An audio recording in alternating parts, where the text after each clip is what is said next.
Madame la Présidente, Excellences, chefs d'État et de gouvernement, Mesdames et Messieurs les délégués, Mesdames, Messieurs, je vous transmets les salutations et les meilleurs vœux de mon président, son Excellence Salva Kiir Mayardit, président de la République du Soudan du Sud.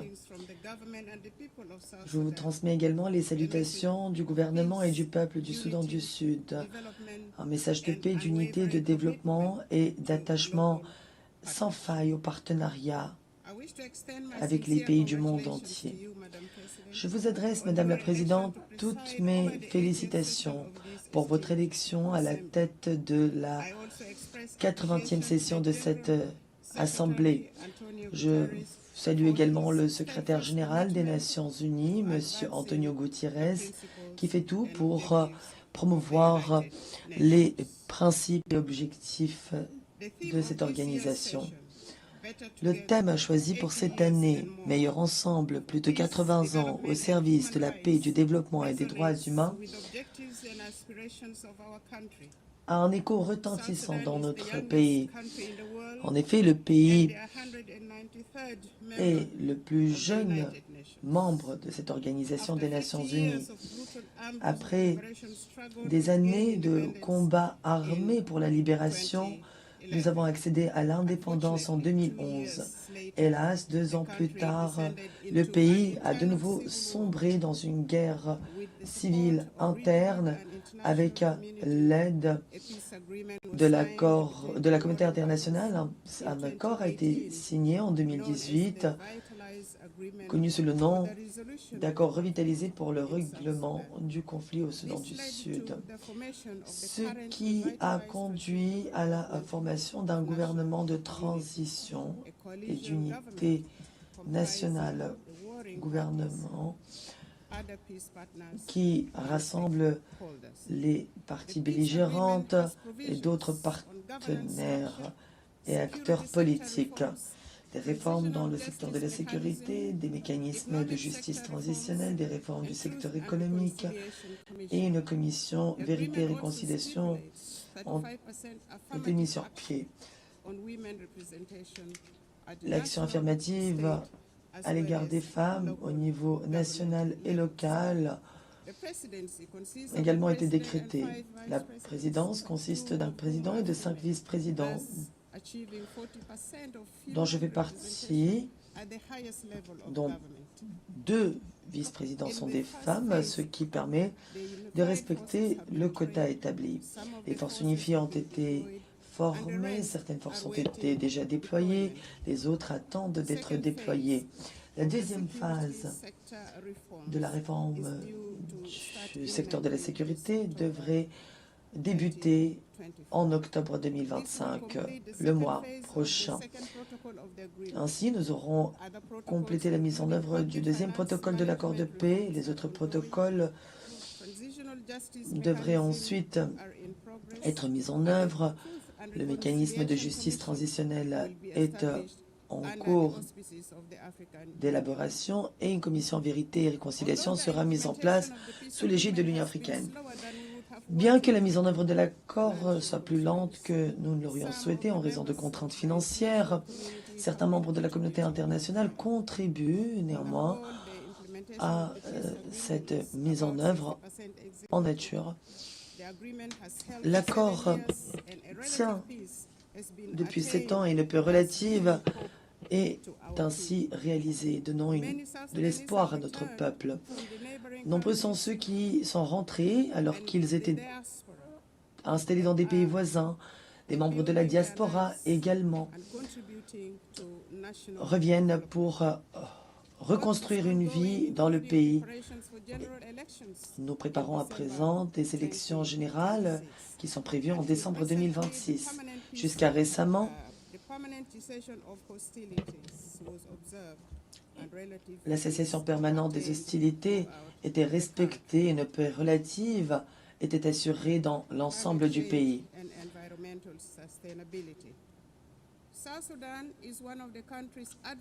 Le Soudan du Sud fait partie des pays les plus exposés aux effets des changements climatiques. bien que notre contribution aux émissions mondiales soit négligeable. Ces 5 dernières années, nous avons connu des inondations à répétition ainsi que des sécheresses prolongées, ce qui a conduit à des récoltes moins bonnes et à des déplacements de population, entre autres problèmes. Ces problèmes menacent donc notre stabilité sociale en empêchant les populations d'accéder à des moyens de subsistance durables. L'action climatique doit donc bénéficier de financements suffisants et prévisibles pour nous aider à lutter contre ce phénomène. Des engagements ont été pris dans l'accord de Paris, ceux-ci doivent être honorés. Le transfert de technologies, le renforcement des capacités et l'investissement direct étranger devraient également être encouragés.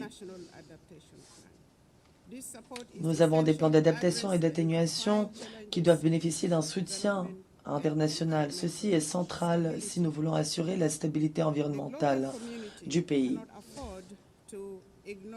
La communauté internationale ne peut se permettre de fermer les yeux sur l'injustice climatique. Il faut agir ensemble face à ce défi qui traverse les frontières et les dépasse. Le Soudan du Sud va planter 100 millions d'arbres d'ici à 2030. Nous allons également développer l'énergie renouvelable et renforcer notre infrastructure d'approvisionnement en eau pour que les femmes, les jeunes et les personnes handicapées puissent bénéficier de tout cela. Notre engagement en faveur du développement durable et des objectifs de développement durable est inébranlable.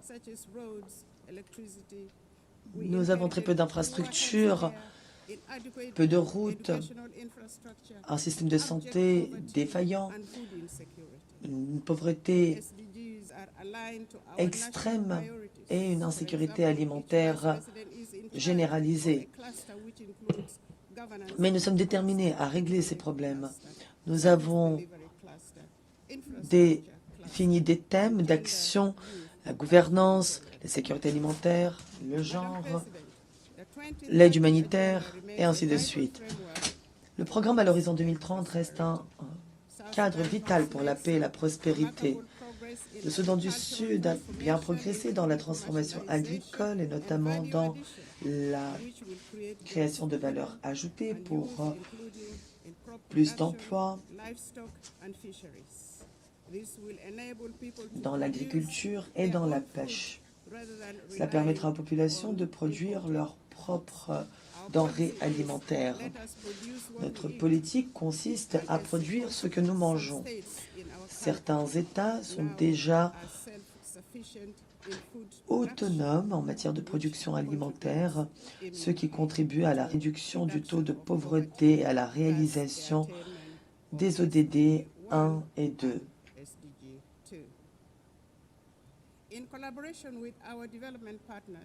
En coopération avec nos partenaires, le gouvernement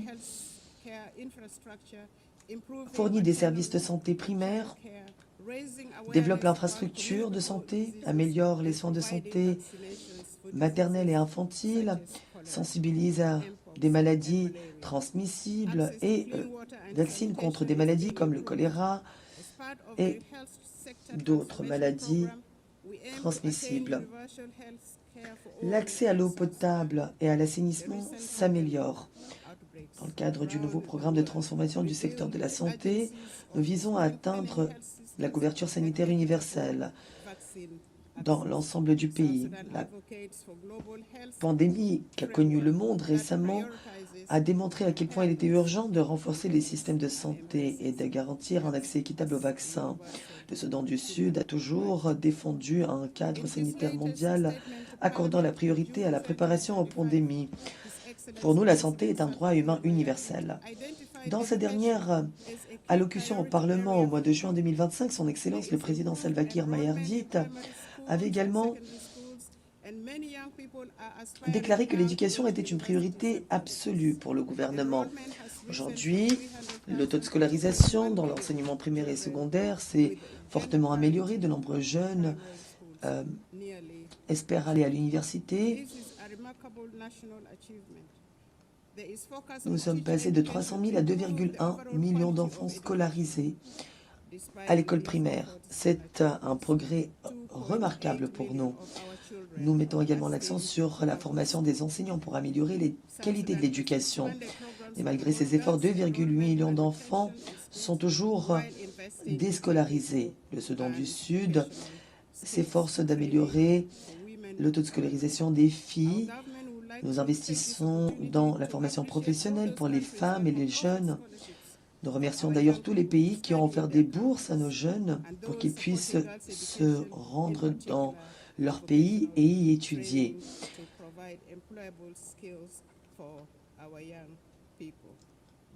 Les jeunes doivent notamment bénéficier de meilleures compétences pour trouver un emploi par la suite. Mais il faut faire beaucoup plus. Le Soudan du Sud est un pays très jeune. Plus de 60% de notre population a moins de 30 ans.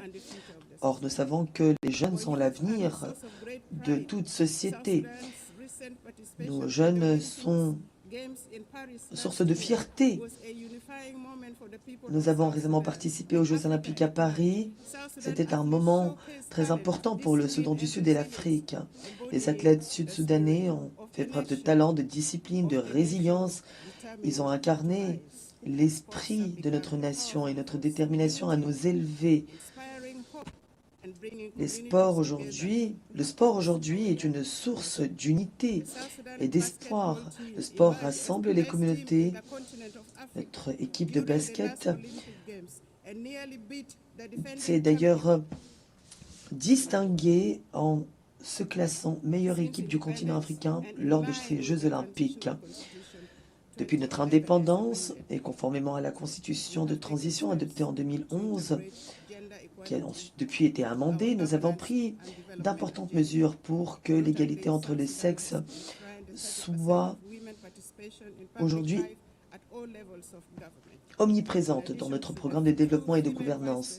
Le Soudan du Sud, en effet, déclarait que les femmes devaient participer à hauteur de 35% dans la vie publique à tous les niveaux de gouvernement. Outre les 2 vice-présidentes, dont je fais partie, le cabinet comprend 30% de femmes. La présidente de l'Assemblée nationale est également une femme. Nous avons adopté un certain nombre de politiques nationales pour promouvoir le droit de la femme, les droits de la femme. Et nous œuvrons à l'harmonisation des lois pour les rendre conformes à nos engagements internationaux. Nous luttons contre la violence fondée sur le genre en adoptant de nouvelles législations en la matière. Nous avons créé une cour spéciale pour traiter de ces questions. Nous avons également intégré le genre dans notre plan d'adaptation nationale et nos contributions déterminées à l'échelle nationale en matière de lutte contre le changement climatique. Et nous faisons tout pour donner aux femmes les moyens d'agir en améliorant leur accès aux droits fonciers, au crédit, pour qu'elles deviennent entrepreneuses. Pour réaliser les ODD, nous devons passer de l'engagement à l'action. Nous devons mettre en lumière l'importance de la coopération multilatérale, du commerce équitable, de l'allègement de la dette et de l'aide ciblée aux pays fragiles et touchés par des conflits. Le Soudan du Sud plaide en faveur de l'annulation des dettes et espère que la communauté internationale l'aidera davantage dans ses efforts. Transformer ces aspirations en résultats concrets nécessite en effet des financements. C'est du concret. Les pays développés devraient augmenter leur contribution à l'IDA, l'Association internationale pour le développement, qui joue un rôle central pour protéger les populations vulnérables, pour réduire la pauvreté, financer le développement durable dans les États fragiles. Nous appuyons la réforme du système financier international pour que les États en développement soient mieux représentés et pour que les mécanismes de financement soient plus compatibles avec les objectifs et priorités de développement des pays en développement. Nous pouvons bâtir ensemble un système financier plus juste et plus inclusif. Comme je l'ai dit, il y a certes eu des retards dans la mise en œuvre de l'accord de paix revitalisé, mais le gouvernement fait preuve de volonté politique. Il est déterminé à accélérer sa mise en œuvre en déployant notamment les forces unifiées, en adoptant des législations électorales et en lançant des campagnes d'éducation civique. Le président Salva Kiir a annoncé à plusieurs reprises qu'il ferait tout pour que le pays ne replonge pas dans la guerre. C'est le thème central de notre engagement, car ce que nous souhaitons, in fine, c'est rétablir la paix et la stabilité dans le pays. Nous réaffirmons notre aspiration à la paix et à la sécurité dans le monde. La paix et la stabilité demeurent une priorité absolue pour nous. Depuis la signature de l'accord revitalisé en 2018, notre gouvernement s'efforce de consolider la paix en mettant en œuvre l'accord de paix, en essayant d'améliorer le système de gouvernance et en poursuivant la réforme du secteur de la sécurité. En outre, le gouvernement s'efforce de promouvoir des initiatives de paix au niveau local. La société civile, les groupes de femmes, les groupes de jeunes et les groupes confessionnels participent tous activement aux activités de consolidation de la paix, avec l'aide de la MINUS, Mission des Nations Unies au Soudan du Sud, entre autres partenaires. La réforme du secteur de la sécurité avance bien. Pendant sa première phase de cette réforme, nous avons formé une partie des forces unifiées qui ont ensuite été déployées. La deuxième phase est en cours. Au niveau de l'État, le gouvernement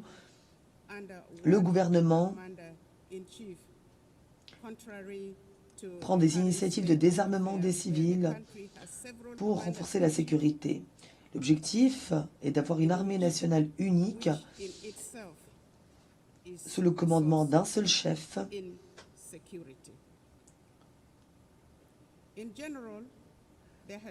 Malheureusement, ce n'est toujours pas le cas aujourd'hui. Nous avons plusieurs commandants, ce qui est bien sûr source d'insécurité. Néanmoins, la paix et la sécurité sont assurées dans le pays, bien que cette paix soit relative, à l'exception de l'attaque récemment menée par la milice de l'armée blanche associée au premier vice-président, le docteur Riek Machar. L'attaque a eu lieu à Nassir. Elle a conduit à la détention de Riek Machar et de ses co-accusés. Cette affaire est maintenant entre les mains de la justice.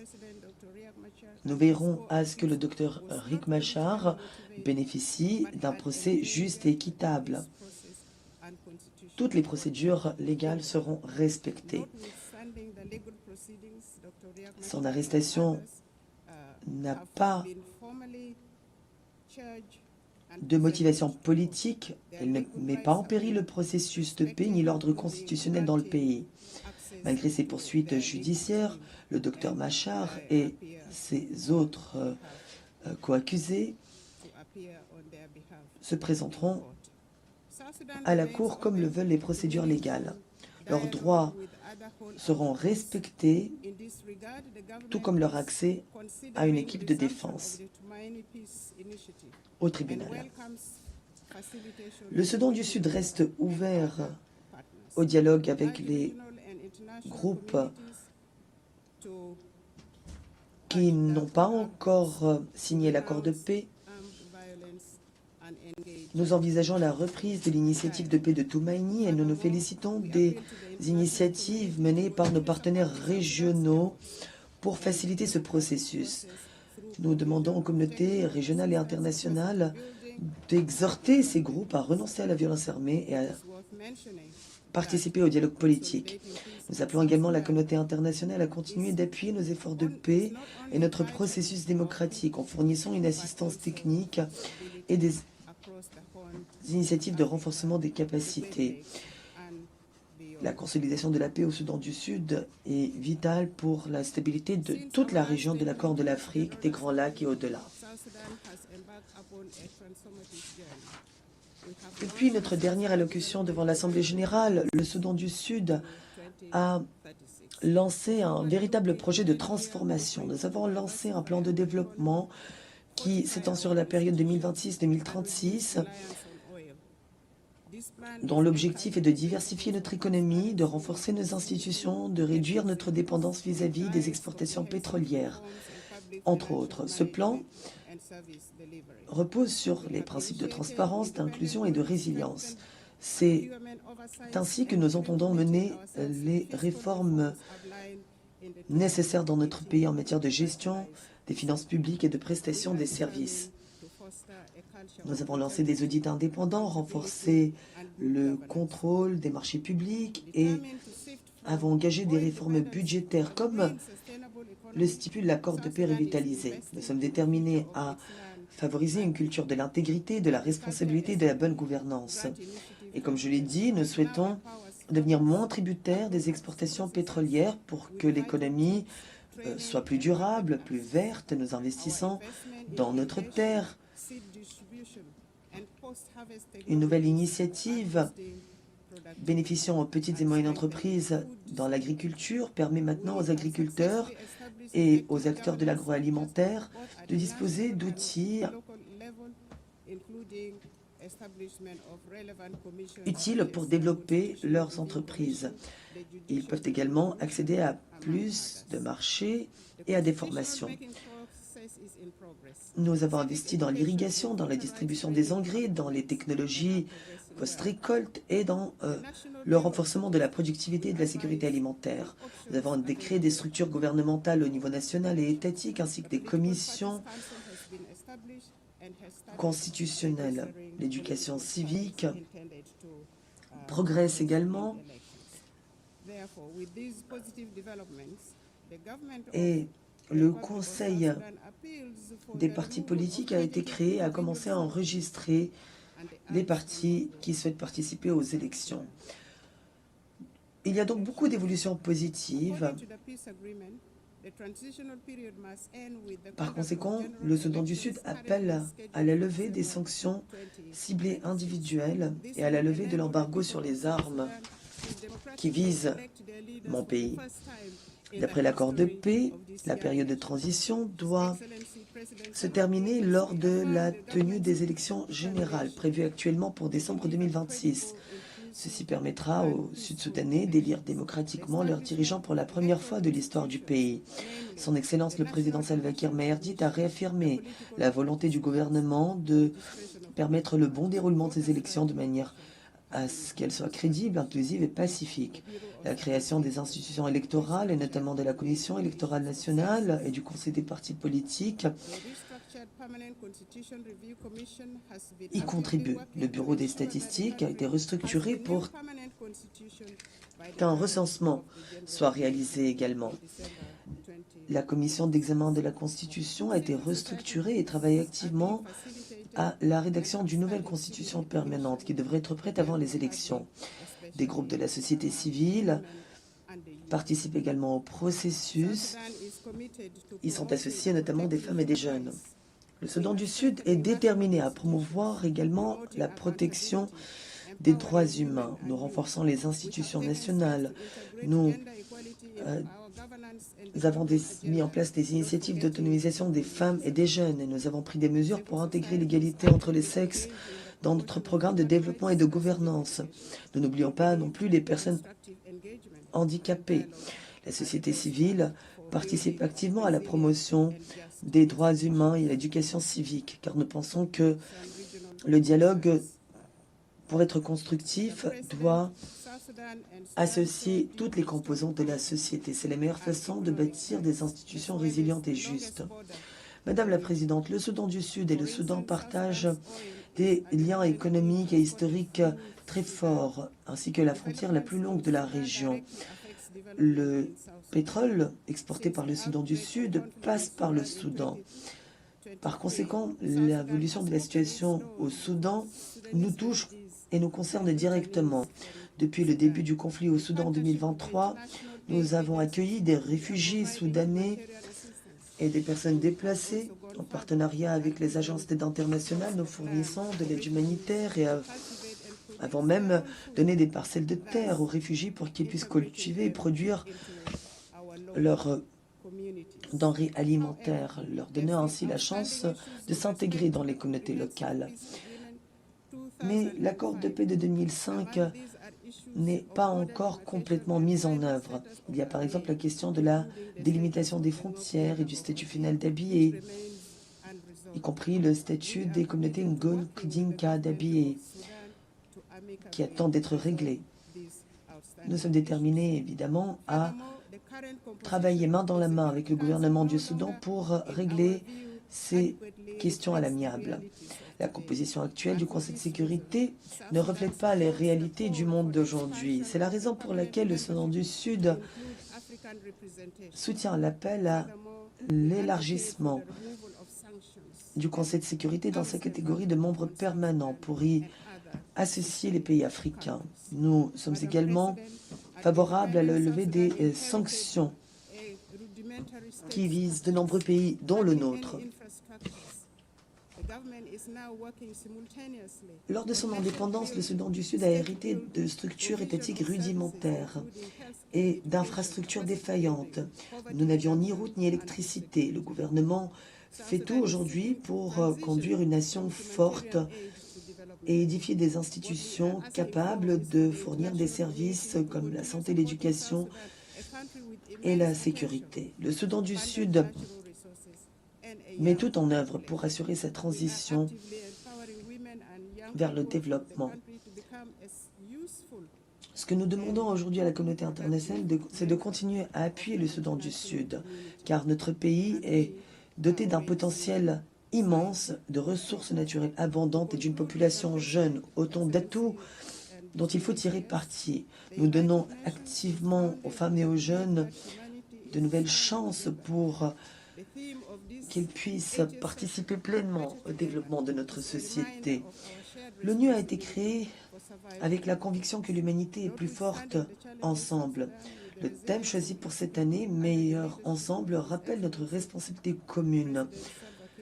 Malgré les difficultés que nous rencontrons, grâce à la résilience de notre peuple sous la houlette de son Excellence le Président Salva Kiir Mayardit, nous restons déterminés à faire preuve de solidarité, à nouer des partenariats afin de bâtir un monde plus prospère, plus sûr et plus équitable pour nous tous.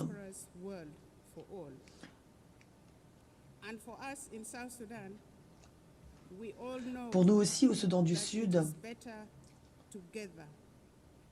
nous sommes convaincus que nous sommes meilleurs ensemble dans notre pays et dans le monde.